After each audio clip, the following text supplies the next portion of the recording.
وراء كل باب حكاية، ووراء الجدران أسرار تظل مدفونة بداخلها. أي مشكلة كانت بتنتهي بالضرب. عمره ما عملني بالحنية أبدا. ولكن أحيانا تنكشف أسرار البيوت مع صرخات زوجة تستغيث طلبا لمن يساعدها، مشاكلها بدأت معاه من أول يوم جواز. ولأنها صمتت في أول مرة فقد أصبح تعرضها للضرب والإهانة بعد ذلك معتادا. بيقول لي ان انا ببقى متضايق فمعلش بتيجي فيكي، فكنا بنتصالح مفيش مشكله. قصص غريبة عن العنف ضد الزوجات ومفاجآت لا تخطر على خيال أكبر المؤلفين، ولكنها بالفعل حصلت قبل كده.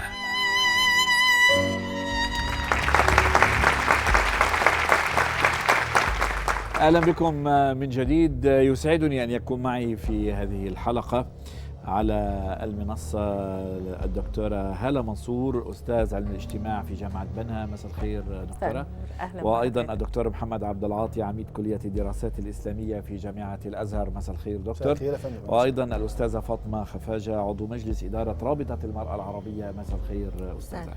إذن سنستمع إلى آرائكم وتعليقاتكم على أصحاب التجارب التي سنستضيفها معنا في هذه الليلة، ونبدأها مع أصحاب تجارب مختلفة بعض الشيء، رانيا حامد أحمد وفاطمة نصر الدين. مساء الخير وأهلا بكما. نبدأ مع رانيا حامد أحمد. رانيا تعرضت للعنف الجسدي لأسباب عديدة. دعونا نرى هذا التقرير ومن ثم نناقش حالة رانيا.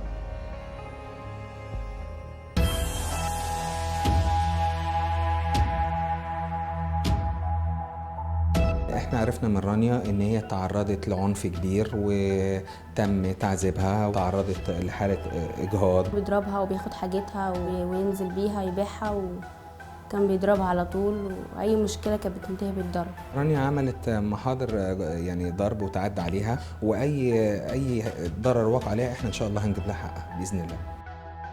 كان في حاجات شخصيته يعني هي ما كانتش راضيه عليها، وان هو كان بياخد حاجتها وما كانش بيصرف عليها. لازال الرجال بينظروا للنساء ان هي عنصر مكمل وليس شريك في المجتمع.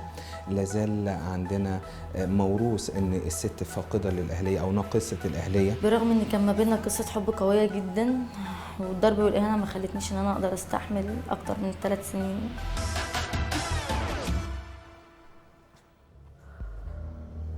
إذن هذه هي قصة رانيا حامد أحمد. يا رانيا، كنت تتضربي ليه؟ يعني هو في ضرب من دون سبب في الأول؟ مش بدون سبب. هو الأول كان لما والدتي تتكلم معايا ليه بتضربها يقول لها عشان بترد عليا. كنت برد. كنت بتردي عليه؟ كنت بشتمه. وبتشتميه بسبب ليه؟ كان المفروض والدته قريبة مامتي بنت عمتها. هي كانت رافضاني تماما عشان هو المفروض ما اتجوزش، وانا كنت متجوزه ومعايا بنت مطلقه، واخدني مطلقه ومعايا بنت. قابلنا مشاكل في الاول، كنت ممكن ابقى في الشارع يضربونا احنا الاثنين، قطعوا هدومي، كسروا عربيتي. مين دول؟ اخوه كان هو اللي بيتعرض لي. ومره جم خدونا، يعني هو كان معاه عربيه واخوه عربيه، فلقينا واقف بعربيته تحت العماره مش هيطلعنا البيت. فضل ماشي ورانا بعربيته لغايه لما نروح عند بيت مامته عشان نضرب في الشارع ومحضرين الناس يعني. بس ضرب بقى وتقطيع شعر وتقطيع هدوم وحاجات كده يعني. وكنت لما اتخانق معاه عشان هم بيعملوا معايا كده، كان هو كمان بدل ما يصالحني يضربني. بس بعد كده كان بقى يقعد يعيط ومعلش وبحبك حاجات كده يعني. فكنت عشان بحبه انا كمان كنت بصالحه. بعد كده بقت مامتي تقول لي خلاص ما ترديش وتناقشي وتشتمي عشان انت اللي بتتضربي، فما بقتش اناطح، بقيت اسكت، بقيت اتضرب لاسباب بقى يعني مش عارفه المفروض اقولها لا. بس هو ممكن يكون شارب مخدرات فيضربني، مش لاقي مخدرات فيضربني، ممكن يطلب مني في العلاقه الزوجيه حاجات انا مش حابه ان انا اعملها لا دينيا ولا اخلاقيا فيضربني. فبقى الضرب بالنسبه له حاجه عاديه عشان بتصالح يعني. حتى اختي قالتها لي، قالت لي احنا مش هنصالحكوا تاني، هو اتعود ان انتي بتحبيه فبتصالحيه فخلاص. وبعدين كان بيكذب في حاجات كتير بقى وبعرف يعني. أكتر مرة ضربك فيها واتضررتي جسديا شو صار؟ كل مره. أكتر مرة؟ كل مره. مفيش مره ضربت فيها ضرب عادي. انا في مره كان هيقتلني. ازاي؟ قتل، يعني عايزه اقول لحضرتك على التلفزيون على الاخر عشان الجيران ما يحسوش، وكان مصمم ان هو هيخنقني. طب خلاص ليه؟ يعني. طب ليه؟ اتضربت. يعني راجل بتحبيه وبيحبك عاوز يخنقك ويقتلك ليه؟ عشان- طبعا في سبب. عشان ببقى عايزه اتطلق، لا هتعيشي معايا لا هتموتي. ما سبتيش البيت ليه؟ ما كنتش اقدر اسيب البيت، كان بيقطعني. واختي الكبيره مره جت حضرت حوار زي كده، لقيته واخد ذهبي واخد حاجات من البيت وعايز يمشي بيها، وهي اللي منعته. انت ماديا مرتاحه؟ وكنت مرتاحه بس هو واخد كل حاجتي. انت اللي مرتاحه وهو ما كانش. لا هو مهندس شركه بترول، اها. عنده حاجات كتير وارثها عن طب بابا. هياخد كل حاجتك ليه؟ اساله هو بقى.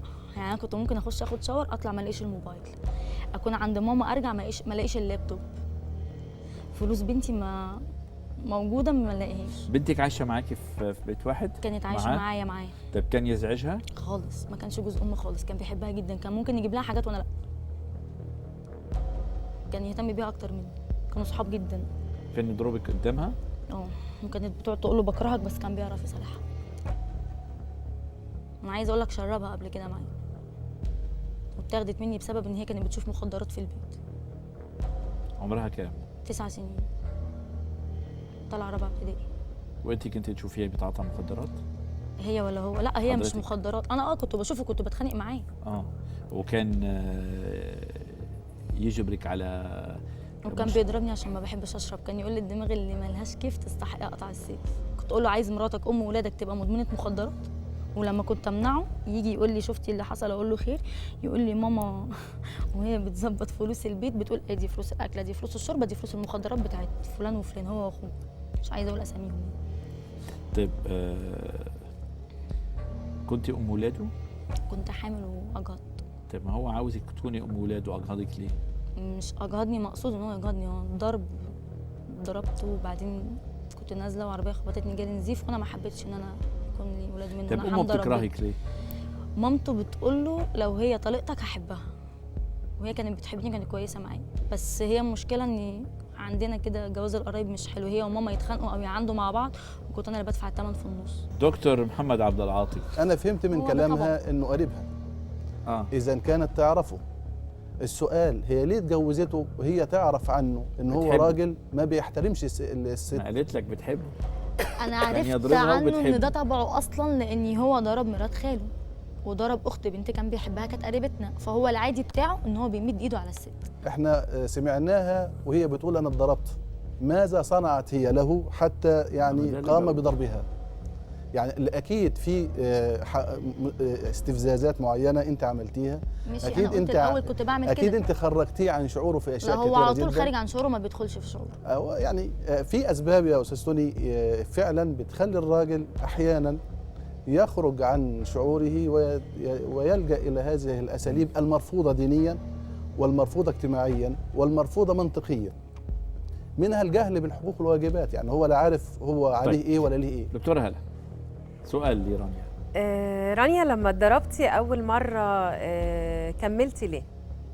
عشان هو عيط وصالحني وقعد يقول لي بحبك ومش تتكرر تاني.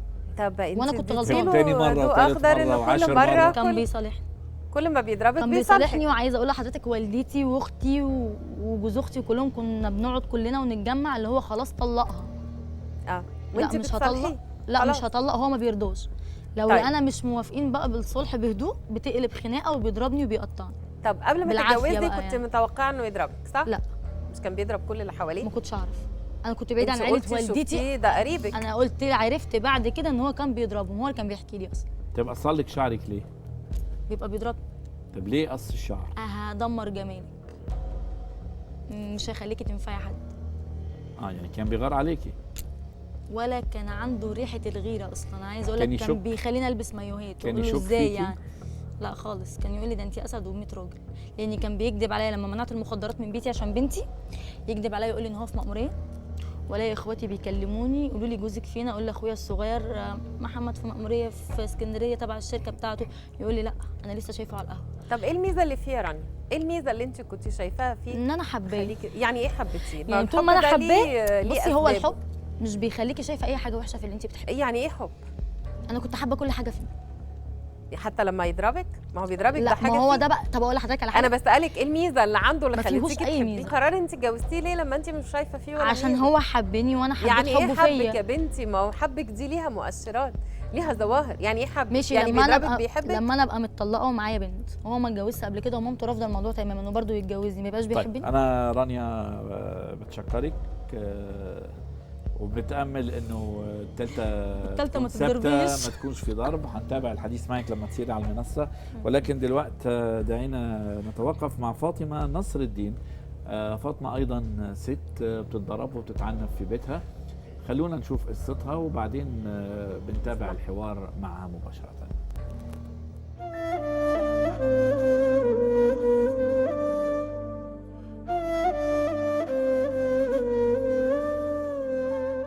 أنا الوحيدة من ضمن حريمه هو اللي عامل معايا كده، ما عاملني بالقسوة، عمره ما عملني بالحنية أبدا. هي جات لي في يوم منهارة جدا وبتعيط وجسمها كله بينزف دم. سألتها في إيه مالك؟ فهمت إن جوزها ضربها بالمطوة في إيديها، شوه لها إيديها كلها وإيديها كانت بتنزف دم.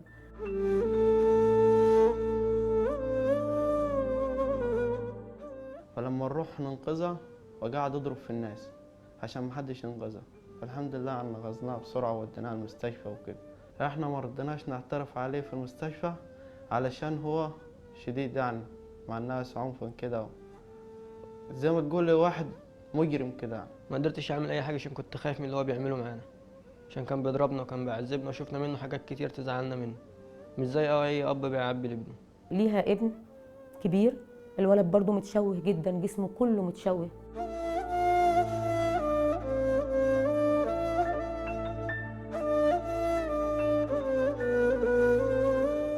انا علاقتي بابويا كاي حد مع ابوه، بس انا ابويا ما كانش عاملني كويس خالص. كنت اشتغل الصبح في نجارة مسلح، كنت اشتغل اخد 20 جنيه، كان يضربني ياخدها مني وما يرضاش يديني مصروف. ومعاها طفله صغيره، ببص في جسم البنت لقيت جسمها كله محروق، حروق متفرقه جدا في جسمها. كان بيعذب اختي لدعها بالولاعه، وكان يربطها من رجليها في السرير وايديها، وكان يسيبها من غير اكل ولا شرب.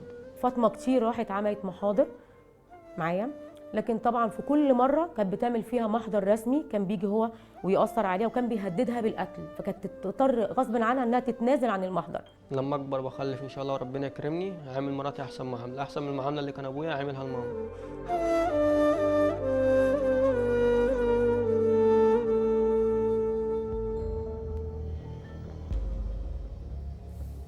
فاطمه نعم. تذكرتي الحاجات؟ بتصعب علي نفسي، كل ما بشوف المحكي ده بيزيد قدام مني، بتصعب علي نفسي وقلبي بيتقطع. ببقى شايفاها مش صورة قدامي، شايفاها دايما حقيقة مش خيال. كل ما بشوف اللي اتعمل فيه واتعمل في عيالي بتمنى الموت لنفسي.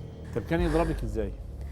كان يضربنا حضرتك لما كان يجي مبرشم من برا، كانت تيجي مراته دي بلا مؤاخذة مع احترامي لك يعني بدي الكلمة، كنا عايشين انا وهي مع بعضينا، استحملت قعدت معاها في نفس الغرفة؟ في نفس الغرفة. كان يجي بلا مؤاخذة زي كده، زي ما يحاول يعمل معاها اي حاجة عايز يعمل معايا انا قدامها، معايا عيالي. ازاي يعني يجي لك قلبك انك انت تعمل الحاجة دي قدام عيالك؟ مسكني في الكلمة دي هي بلا مؤاخذة، مسكني من شعر راسي وجاب السكينة بلا مؤاخذة واشتغل ضرب فيا السكينة. واعملي ايدك كده. انت كاتبه ايه على ايدك؟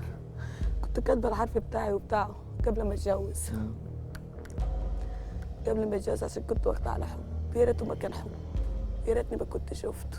طيب ضربك، حاول يرميكي من الطابق الرابع؟ ده دي المرة الثانية. رماكي ولا حاول؟ ده دي المرة الثانية. يعني رماكي مرتين؟ جاي مرة من بره برضه كنت قاعدة معاه، برضه يوم ما جا شيخ البلد وقف واسطة معانا برضه، خدوني ناس البلد وروحوني بيت ابويا. طلبت الطلاق منه، راح طلقني من غير ما اخد حقه ولا مستحق. اتذليت انا وعيالي بصراحة. مات ابويا بعد عنك واتلطمت، ولا خالتي بقت تحملني ولا اخويا بقى حاملني. امي ست كبيرة في البيت كل شوية تقول لي انا ما معيش اصرف عليك، معيش اجيب لك واحط لك انت وعيالك. لما شربت الذل بيت ابويا، بعد ما مات ابويا اخواتي ضربوني وهنوني، قالوا لي انت اللي اتجوزتيه تحمل اللي يكفيكي منه. والبيت ده طول ما انت قاعده على كده ما تقعديش فيه تاني. روحت له بعد ما طلقنا، اتضح ان هو واخد له واحده تالته عليا. يوم ما رحت لقيت التالته معاه ما عرفتش نفسي اعمل ايه. قلت له انا خلاص حياتي انتهت معاك، خلاص ما بقيش مفر معايا، انا اروح لاي حد يحملني، بس انا دلوقتي معايا عيالي، اروح لمين واقعد قد مين؟ يقول لي زيك زي فردة الجزمة في البيت. حبيت اقعد في اوضتي فوق، يقول لي لا انت تقعدي في الاوضه بتاعت البهايم. طب ازاي؟ اوضه البهايم اللي فيها حشيش وفيها القلوه والاكل بتاع البهايم، ازاي يا ولد عمي ودورة الميه جنب الاوضه؟ يقول لي عاجبك ولا مش عاجبك؟ اقول له عاجبني غصب عني. دكتورة هالة، انا عايزه اسالها، هو انت كنت لما رماكي من الدور الرابع او كل الخناقات او الحوارات دي ما فهمتيش طريقه التعامل معاه؟ كل مره بتصطدمي بيه وبتوصلي لنفس النتيجه. لا انت ما حاولتيش تفكري انك تتعاملي بطريقه تانية او انك ما تصطدميش بيه في الحوار؟ فكرت حضرتك. طب بعدين؟ لما كنت اقول له حاضر وابوس على رجله اقول له انا خدامه تحت رجلك واللي انت عايز تعمله معايا، بس ما تهنيش ولا تضربني كل شويه قدام الناس. يقول لي انا كده وطريقتي كده. طب انت حسيتي ان هو مريض مش كده؟ اصل هو مدمن ومريض ده كله بعد عنك والدنيا يعني عنده متلخبطه على الاخر يعني. ماشي، بس ده كله ما كانش قبل الجواز يا دكتور. ده طب كله بعد ما خلف وبعد ما جاب الحريم التانيين عليا. بقى ما عملته انا، يعني ما عملته ليا ولعيالي، لكني بالمأخذ الخدامه بتاعته هو ومراته بس. سؤال، امتى عملتي محضر البوليس له؟ عملت محضر بعد ما فقت، خفيت من اللي انا فيه. بعد ما فاقت، بعد ما رماها؟ كنت 6 شهور بعد ما رماكي؟ ما كنتش داريه باللي في نفسي اللي دايره في حد. يوم ما فقت ما حسيتش الا غير بعيالي بس. ما عملتيش كشف ليكي طبي بيقول انه عمل فيكي كذا وكذا؟ عشان ده الكشف ده كان ممكن يحبسه. عملت حضرتك. بعد الفاصل طبعا دلوقتي فاطمه ورانيا هيتوجهوا الى المنصه الى جنبي ليستمعوا بعد الفاصل الى راجل يبرر لماذا هو يضرب زوجته وطبعا يتباهى في ذلك.